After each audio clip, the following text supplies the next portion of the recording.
Hi everybody, welcome to another edition of Whiteboard Friday. I'm Dr. Pete, the marketing scientist for Moz, and I want to talk to you today about vanity metrics.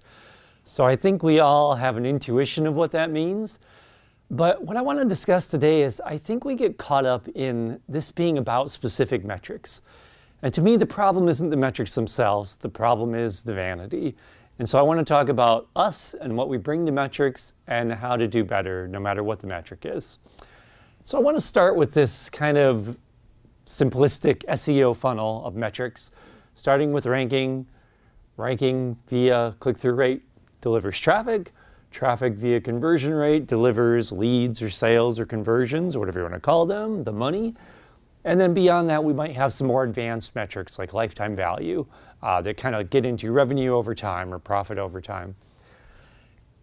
And naturally, over time, we've moved down this funnel and kind of put our attention more at the bottom line in the dollars. And that makes sense. And I think it's good that we've gotten away from metrics like hits. You know, in the early days when a page counted more because it had 200 images and 73 JavaScript files, that's not so great, right? And we know now that's probably bad in some cases. But it's possible to hold that mirror up to any of these metrics and get caught up in the vanity. And I know we're used to this with rankings and traffic. We've all had customers that wanted to go after certain very specific head terms or vanity terms, as we call them, that really weren't delivering results or maybe cost a lot or were very competitive. And traffic, okay, traffic is good, but if you've ever had a piece of viral content that went really big but ended up not driving any conversions because it had nothing to do with your site, you know, that's not so great. And in fact, traffic by itself could be bad. You know, you could be overloading your server, you could be stopping legitimate customers from buying. And so bringing people to your site for no reason or the wrong people isn't that great. And so I know it's easy to look at this and say, okay, but come on, sales, you know, the bottom line is the bottom line. I'll give you an example. Let's say you have a big sale and you set everything to 50% off and you bring in a ton of new sales and a ton of revenue. But let's say I tell you that your profit margins were 20%. Is that a good thing? You just cost yourself a lot of money. Now, maybe you had another agenda and you're hoping to bring them back, or there's a branding aspect, but by itself, we don't know necessarily if that's a great thing. You know, just making more revenue isn't so great. And even profit or something like lifetime value, this is an example based in real life, but I'm going to change it a little bit to protect the innocent. Let's say you were a small company and you owned some kind of an asset. You owned some intellectual property, or you owned a piece of physical property, and you sold that one year at significant profit, big margins. And then you look and you say, wow, this year we made 50% profits, and next year we're going to try to make 70% based on that number.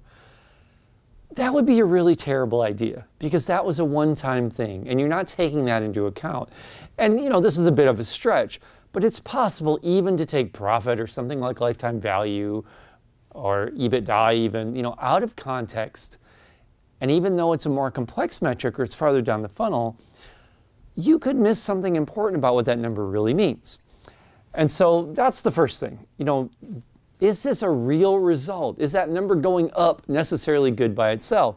Without the context, you can't know that.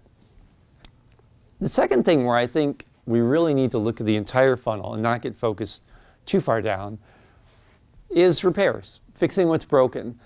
So let's say you track sales, sales are going great, everything's going well, everybody's happy, the dollar bills are coming in, and then it stops or it starts to drop significantly. If you don't know what happened above this, you can't do anything to fix it. So if you don't know that your traffic dropped, if you don't know that your click-through rate dropped, and let's say your traffic dropped, you don't know why it dropped, which pages, which keywords, what rankings were affected. Did you have lower rankings or did you have rankings on less keywords? You can't go back and fix this and figure out what happened. And so tracking that bottom line number isn't enough. And at that point, that has become a vanity metric. That's become something that you're celebrating, but you're not really understanding how you got there. And I think we're all aware of that to a point. Maybe we don't do it, but we know we should. But the other thing I miss I think sometimes, and that we miss, is something I'm going to refer to as replication. And yes, I tried a little too hard to get 3 R's in here, but this is repeating success. If something works and you get a bunch of sales, and even if it's high margin, you get profitable sales, but you don't know what you did. You don't know what really drove that. Where did the traffic come from? What was the source of that? Was it specific pieces of content? Was it specific keywords? What campaign was that tied to? You can't replicate that success.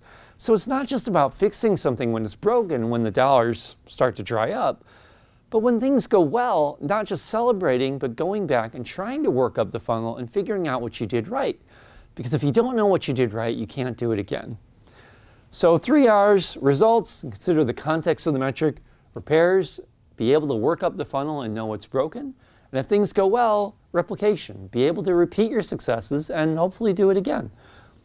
So again, vanity, it's not in the metric, it's in us. And you can have vanity with any of these things. So don't get caught up in any one thing. Consider the whole funnel.